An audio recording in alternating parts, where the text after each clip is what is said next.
মোহন দেখিলি নহয় আমাৰ এইজনীয়ে আকৌ ছোৱালী জন্ম দিলে তোৰ এতিয়া তিনিজনীকৈ ছোৱালী হৈ গ'ল তই এবাৰ ভাবি চাইছনে তোৰ তিনিজনীকৈ ছোৱালীক বিয়া কেনেকৈ দিবি আৰু সিহঁতৰ বাবে যৌতুক ক'ৰ পৰা দিবি যৌতুকৰ কথাটো পাছতে ভাবিব বৌ আগতে আপুনি চিন্তা কৰি চাওক এই তিনিজনীকৈ ছোৱালীক ডাঙৰ দীঘল কৰোঁতে যে কিমান খৰচা হ'ব ইহঁতক লিখাওঁতে পঢ়াওঁতে উৰা পিন্ধা দিওঁতে আৰু বেমাৰ আজাৰটো আছেই লগতে তই মনে মনে থাক পিংকি মোক ক'বলৈ দে যেতিয়া তোৰ দুজনীকৈ ছোৱালী জন্ম হৈছিল তেতিয়াই মই তোক কৈছিলোঁ এই কুলুখিনিজনীক এৰি দে বুলি কিন্তু তেতিয়া তই মোৰ কথা নুশুনিলি মই কি কৰোঁ আপুনিয়ে কওকচোন মই একো ভাবিব পৰা নাই মইতো ভাবিছিলোঁ মোৰ এইবাৰ ল'ৰা হ'ব কিন্তু নহ'ল কি কৰোঁ মানে মই এতিয়াৰ পৰা যি কওঁ তাকেই কৰি যাবি তই তাইক যেনেকুৱা হ'লেও এইখন ঘৰৰ পৰা উলিয়াৰ ব্যৱস্থা কৰিব লাগিব আৰু তাইৰ ওপৰত অত্যাচাৰ কৰিব লাগিব এনেকুৱাকৈ অত্যাচাৰ কৰিব লাগিব তাই যাতে নিজে ঘৰ এৰিবলৈ বাধ্য হৈ যায় তেতিয়াহে তোৰ মূৰৰ পৰা ছোৱালীৰ বোজা কমি যাব মোহন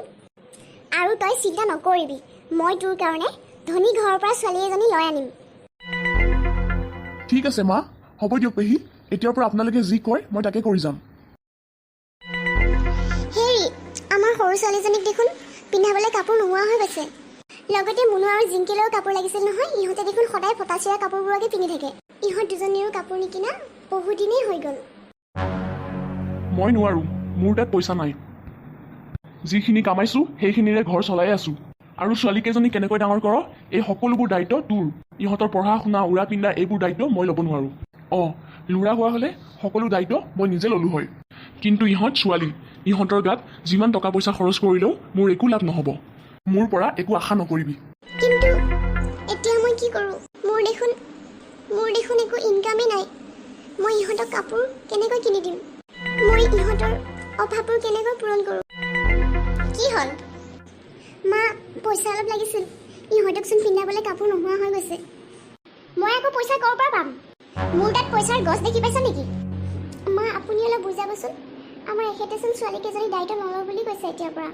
মই আকৌ কেলৈ বুজাম তই নিজেহে চাই মেলি আহিছ মইতো তোক অনা নাই নহয় তই নিজেহে ভাল পাই আহিছ এতিয়া তিনিটা ছোৱালী জন্ম দি কথা শুনাবলৈ আহিছ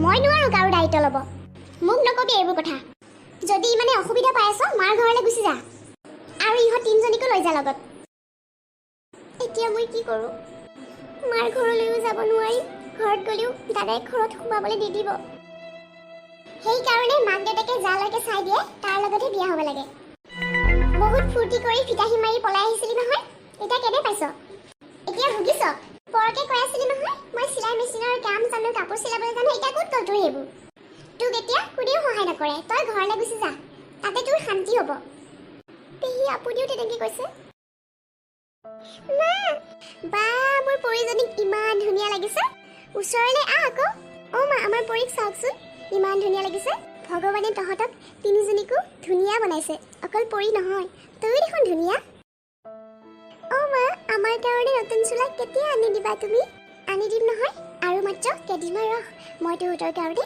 ধুনীয়া ধুনীয়া চোলা আনি দিম আকৌ মোক জিলিকা জিলিকা চোলা লাগিব আনি দিম মোৰ পৰিজনী মই তোৰ কাৰণে জিলিকি থকা ফ্ৰক এখন আনি দিম তাৰপাছত পৰীৰ ফ্ৰকখন এন্ধাৰত জিলিকি থাকিব আমাৰ ঘৰত কাৰেণ্ট নাথাকিলেও হৈ যাব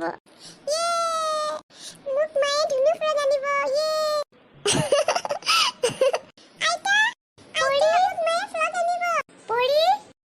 এই ছোৱালীকেইজনীৰ হাঁহি থকা মুখখন চায়ো এওঁৰ বাৰু অলপো বেয়া নালাগিল নে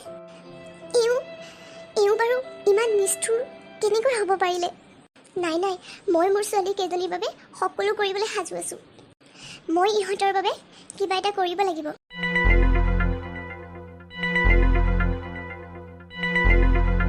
আমাৰ ঘৰতো এটা মেচিন পৰি আছে আৰু দেখোন মই চিলাইৰ কাম সকলো জানো মই দেখোন ইহঁতকেইজনীৰ বাবে ঘৰতে বহি বহি ধুনীয়া ধুনীয়া ফ্ৰক চিলাব পাৰিম কিন্তু মই ফ্ৰক চিলাবলৈ কাপোৰ পাম ক'ত মই এটা কাম কৰোঁ মোৰ পুৰণি শাৰীকেইখনকে কাটি ইহঁতলৈ ফ্ৰক বনাই দিওঁ ফ্ৰকটো দেখোন চিলোৱা হৈ গ'ল মোৰ এইটো ফ্ৰক পৰীক পিন্ধালে বৰ ভাল লাগিব পৰী পৰী আহা তোমাৰ ধুনু ধুনু ফ্ৰক ৰেডি হৈ গ'ল নহয় বা আমাৰ পৰীক ইমান ধুনীয়া লাগিছে তোমাৰ ধুনু ধুনু ফ্ৰকটো বা আৰু আইতাহঁতক দেখাই দিবা যোৱা মা মোকো লাগিব ভণ্টিৰ নিচিনা ফ্ৰক দিম নহয় তোমালৈ চিলাই দিম এতিয়া আকৌ ৰাতি হৈ গ'ল নহয় তোমাৰটো কাইলৈ চিলাই দিম দেই এতিয়া যোৱা হাত ভৰি ধুই কিতাপ অলপ পঢ়া আৰু ভণ্টিকো পঢ়াবা দেই। ৰুমি, পৰি আৰু জিংকিহঁতৰ কাপোৰবোৰ দেখোন বৰ ধুনীয়া। দুয়ো বাই ভনী ছেম কাপোৰ পিন্ধিছে। ইমান ধুনীয়া ফ্ৰক ক'ৰ পৰা কিনিলি তই? কচোন, ময়ো কিনিলোঁ হয় আমাৰ মাজনীৰ কাৰণে। নাই অ', এইবোৰ কাপোৰ মই কাৰো পৰা নাই কিনা। এই ফ্ৰকবোৰ মই নিজেই বনাইছোঁ মোৰ পুৰণা শাড়ীখন কাটি। কি কৈছ? ইমান ধুনীয়া ফ্ৰক তই বনাইছ? তেতিয়াহ'লে ৰুমি আমাৰ মাজনীলৈও বনাই দিবিচোন। তই চিন্তা নকৰিবি ৰুমি, মই তোক পইচা দিম নহয় আৰু কাপোৰো আনি দিম। আমাৰ মাজনীলৈও জিংকিহঁতৰ দৰে ছেম কেইটামান ফ্ৰক চিলাই দিবি। তই ইমান ধুনীয়া ধুনীয়া ফ্ৰক বনাব জান বুলি মই ভবাই নাছিলোঁ। হ'ব দে, মই এতিয়া যাওঁ। মই তোক কাইলৈ বজাৰৰ পৰা কাপোৰ আনি দিম। জিংকি, পৰি, ব'লা ভিতৰলৈ যাওঁ। অ' মা, আমাৰ নিচিনা ফ্ৰক কাকো চিলাই নিদিবা তুমি। অ' হয় নেকি? ঠিক আছে, এতিয়া ব'লা ঘৰলৈ যাওঁ, নহ'লে ভাইটি সাৰ পাব নহয়। অ' মা, ব'লা, বল পৰি ভিতৰলৈ যাওঁ। ইহঁত দুজনী দেখোন আজি সোনকালে টোপনি গ'ল। ইমান টোপনি ধৰিছেনে? দিনৰ দিনটো খেলি চাগে ভাগৰ লাগিছে। এই ৰাতিখন আকৌ কোন আহিল? আৰে, তহঁতে আহিছ? দৰ্জাখন দেখোন খুলি থোৱাই আছে। তহঁতিচোন ভিতৰলৈকে সোমাই আহিবলৈ পাৰ। নাই নাই, এতিয়া আমাৰ দেৰি হৈ আছে। মই সেইদিনাখন কাপোৰ চিলোৱাৰ পইচা দিবলৈ আহিছোঁ। আৰে, কাপোৰ চিলোৱাৰ পইচাটোতো দিনত দিলেও হ'লে হয়। নহয় অ', এই মানে তোৰ কাপোৰ চিলোৱাৰ ডিজাইনটো বৰ ভাল লাগিছে বোলে তাইৰ। তাই এতিয়া কাপোৰ মিটাৰ কিনি লৈ আহিছে। তই আকৌ আমাৰ মাজনীৰ দৰে তাইকো কাপোৰ চিলাই দিবি। অঁ খুৰী, মোক আমৰেলা ডিজাইনৰ ফ্ৰক চিলাই দিব। ঠিক আছে, তুমি যেনেকৈ কৈছা মই তেনেকৈয়ে চিলাই দিম। এই বেগটোত কাপোৰ মিটাৰ আছে আৰু লগতে তোৰ পাবলগীয়া পইচাখিনিও আছে। এতিয়া বেগটো লৈ আমি যাওঁ আৰু আমাৰ দেৰি হৈ গ'ল। এতিয়া আমি যাওঁ। এই কাপোৰ চিলোৱা হ'লে খবৰ দিলেই হ'ল। এই ৰাতিখনতো মানুহ অহা শেষ নহয়নে? দিনৰ দিনটোতো মানুহ অহা শেষ নহয়ে, ৰাতিখনতো শান্তি নোহোৱা হৈ গ'ল। ইমান ডাঙৰ ফেশ্বন ডিজাইনাৰ হৈ গ'লি নে তই? মোহন, মইতো ভাবিছিলোঁ তিনিজনী ছোৱালীৰ দায়িত্ব বন্ধ কৰি দিলে এই কুলক্ষিনীজনী ঘৰ এৰি গুচি যাব বুলি। কিন্তু এই দেখোন এতিয়া কাপোৰ চিলাই টকা ইনকাম কৰাত লাগি গ'ল। অঁ মা, ময়ো তেনেকৈয়ে ভাবিছিলোঁ। দিন ৰাতি ঘৰখনত মানুহৰ অহা যোৱা শেষ নোহোৱা হ'ল। কিবা এটাতো ব্যৱস্থা ল'ব লাগিব। তই চিন্তা নকৰিবি ৰ। আৰু এটা উপায় আছে। এতিয়াৰ পৰা তই কামত যোৱা বন্ধ কৰি দে। আৰু ৰাতি হ'লে সদায় ক'ৰবাৰ পৰা নিচা খাই অহাৰ অভিনয় কৰিবি। আৰু যদি তোক সোধে কিয় কামলৈ নাই যোৱা বুলি, তেতিয়া তই কবি তই দেখোন ইনকাম কৰি আছ, মোৰ কি দৰকাৰ ইনকাম কৰিবলৈ। এতিয়াৰ পৰা আৰু মোৰ কামত যাবলৈ কোনো দৰকাৰ নাই বুলি কবি। হ'ব মা, এতিয়াৰ পৰা আৰু মই এনেকুৱাই কৰিম। আৰু লগতে কবি যে তই এতিয়াৰ পৰা অকল তিনিজনী ছোৱালীৰ দায়িত্ব ল'লে নহ'ব, গোটেই ঘৰখনৰো দায়িত্ব অকল তয়ে ল'ব লাগিব। ঠিক আছে পেহী। এইবাৰহে এইজনীয়ে যদি ঘৰৰ পৰা ওলাই যায় আৰু। আৰে বৌ, আপুনি মই থাকোঁতে কিয় ইমান টেনশ্যন লৈ আছে? এইবাৰ চাই লওঁচোন এইজনী ঘৰৰ পৰা ওলাই যায় নে নাযায়। এইবাৰ যদি ঘৰৰ পৰা ওলাই নাযায়, এক ধাক্কা মাৰি ঘৰৰ পৰা ওলাই দিব লাগিব। ঠিকেই কৈছ পিংকি তই। এইবাৰ যদি এই কুলক্ষিনীজনীয়ে ঘৰ এৰি নাযায়, তাইক আমি দুয়ো ধাক্কা মাৰি ঘৰৰ পৰা উলিয়াই দিম। কি হ'ল ৰুমি, তই আমাক কাপোৰ দিবলৈ ৰাস্তাত মাতিলি যে? কি কবি অ' মোৰ দুখৰ কথা।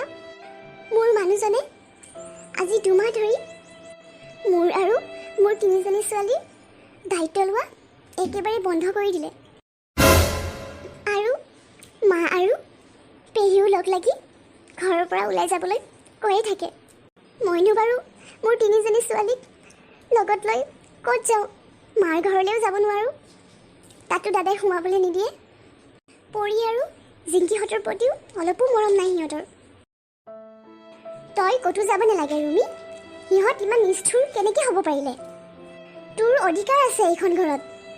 তই নিজে টকা পইচা ইনকাম কৰি আছ, তই কাৰো তল হৈ থাকিব নালাগে। য'ত তোৰ অকণো ভুল নাই, তই ঘৰ এৰি নাযাবি, কিয়নো ইহঁতে তোৰ ঘৰ এৰি যোৱাটো বিচাৰি আছে। সেইকাৰণে ইহঁতে তোক লগ লাগি এনেকুৱা অত্যাচাৰ কৰি আছে।